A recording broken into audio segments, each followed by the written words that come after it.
నేను 40 సంవత్సరాల నుంచి రాజకీయాలు చూస్తున్నా. ఎంతోమంది ముఖ్యమంత్రి దగ్గర పనిచేసాం. ఎన్టీ రామారావు గారి దగ్గర నుంచి చెత్త మీద పొన్నేసిన ముఖ్యమంత్రి నేను ఎప్పుడు చూడలేదు. ఈ చెత్త నా కొడుకు ఒకటే చెత్త మీద పొదిలేశారు.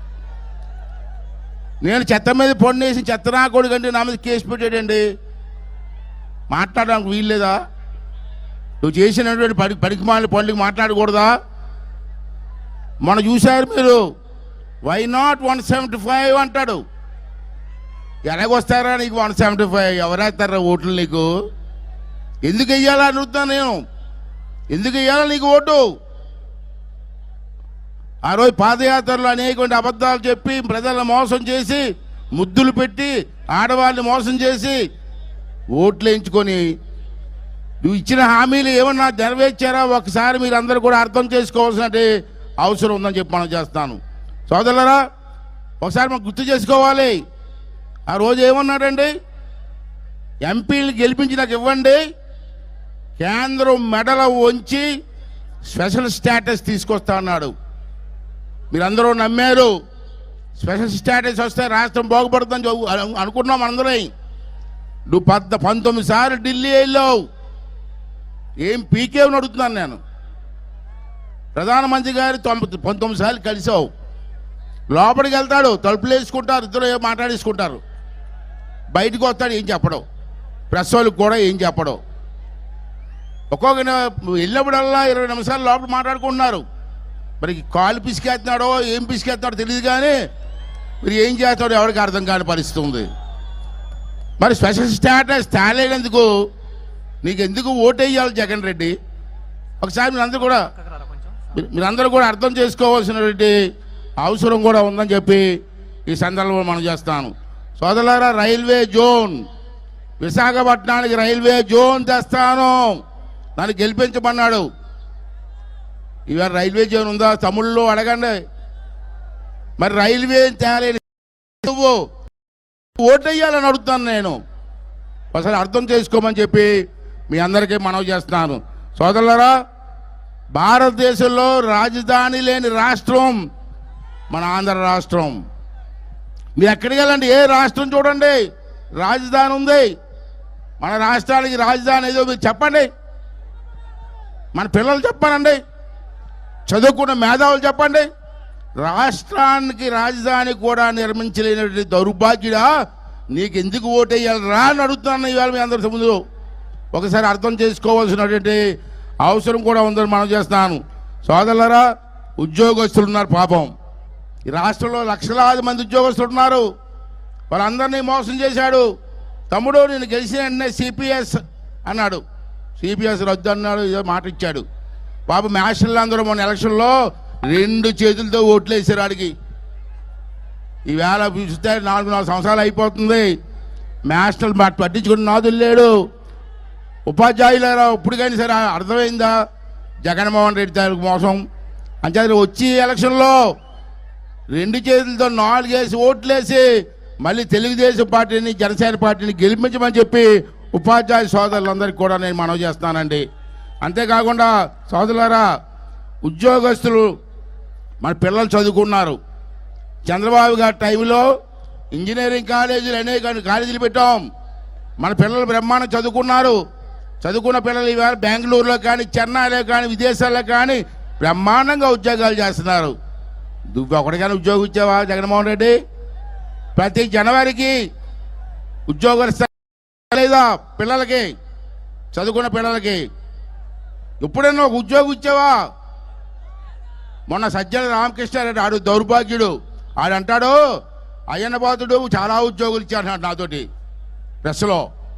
ఏమి ఇచ్చేవరా బాబు అంటే, మాంసం దుకాణాల్లోని, చేపల దుకాణాల్లోని, బ్రాందీ షాపుల్లో ఉద్యోగులు ఇచ్చేటట్టండి మహానుభావుడు. మరి చంద్రబాబు నాయుడు గారు ఐటీ ఉద్యోగాలు, లక్షలాది మంది ఉద్యోగాలు, లక్షలాది జీతాలకి అక్కడ విదేశాల్లో పనిచేస్తూ ఉంటే ఆ కుటుంబాలు ఎంత బాగుపడ్డాయి. దానికి కారణం చంద్రబాబు నాయుడు కాదా అని చెప్పి ఈసారి మీరు అందరూ కూడా అర్థం చేసుకోవాల్సినటువంటి అవసరం ఉంది. ఈ దౌర్భాగ్యాన్ని ఇంటికి కాదు జైలుకి పంపించవలసిన అవసరం ఉంది.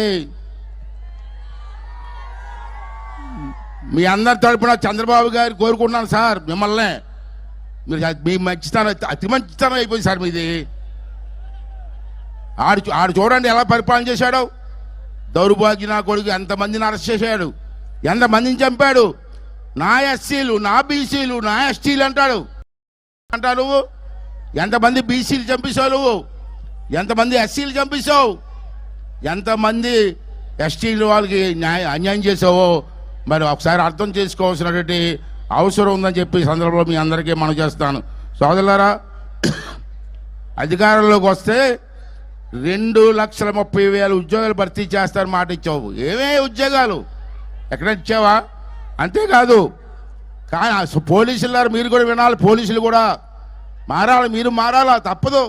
ప్రభుత్వం మారుతుంది, ఆపలేరు, ఎవరు ఆపలేరు, జన సమూహం ముందు ఉంది.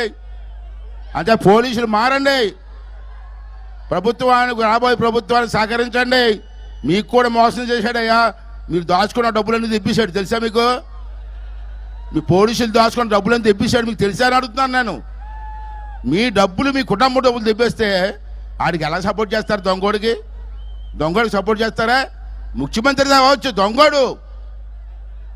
సోదరులారా, ఒక మాట చెప్తాను. ఈవేళ నేను మొన్న వెస్ట్ గోదావరిలో ఇలాగ మీటింగ్లు అన్నాను.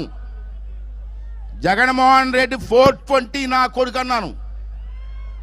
అంటే నాకు కౌంటర్ ఇచ్చారు, ముఖ్యమంత్రిని నువ్వు వాడవరా 420 అంటావని. నేను అనలేదని చెప్తాను. ఈ సభలో 2 సార్లు చెప్తాను. మీ అందరి దగ్గర ఫోన్లు ఉన్నాయా? సెల్ ఫోన్ తీయండి, బయట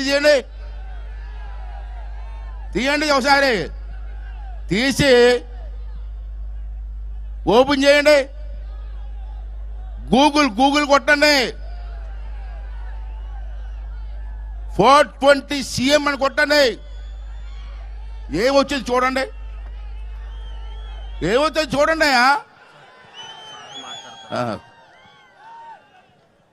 అంచేత ఎందుకంటే అజన్న పాత్ర 420 అనలేదు, గూగుల్ చెప్తుంది. గూగుల్ అజన్న పాత్ర అబద్ధం అన్న, గూగుల్ అబద్ధం ఆడదండి. ఫోన్లో 420 అంటే జగన్మోహన్ రెడ్డి అని వస్తుంది. ఇవన్నీ కూడా మీకు అర్థం చేసుకోవాల్సిన అవసరం ఉంది. అటువంటి 420 నా కూడా సీఎం మనకి, మన తెలుగు వాళ్ళంతా ఎంత అవమానమో ఒకసారి అర్థం చేసుకోవాల్సిన అవసరం ఉంది. సార్ 2 విషయాలు సార్. నేను ఏమంటానంటే ఇక్కడ చాలా మోసం జరిగింది సార్. ఏంటో మోసం అంటే మీకు తెలుసు, 30 లక్షల ఇల్లు కట్టారని చెప్తాడు సార్. లేదు సార్, అన్ని లేవు. ఒకసారి రికార్డు చూపించమనండి. 30 లక్షల ఇల్లు కాదు, 20 లక్షల ఇల్లు శాంక్షన్ చేశాడు. ఆ పునాదులు కూడా కట్టలేదు. ఒక్కొక్క ఇంటికి 1,80,000 రూపాయలు ఇస్తున్నాడు. ఆడు కాదు బాబు, ఆ 1,50,000 రూపాయలు కేంద్ర ప్రభుత్వం ఇస్తుంది. మిగతా 30 రూపాయలు కూడా ఉపాధి హామీ పథకం కూలీల డబ్బులు తీసుకొస్తున్నాడు. మొత్తం డబ్బు అంతా కేంద్ర ప్రభుత్వం ఇస్తూ ఉంటే మోదీ గారి కొడుకు పుడితే నా కొడుకు అని చెప్తున్నాడు దౌర్భాగ్యుడు. ఎంత సిగ్గండి.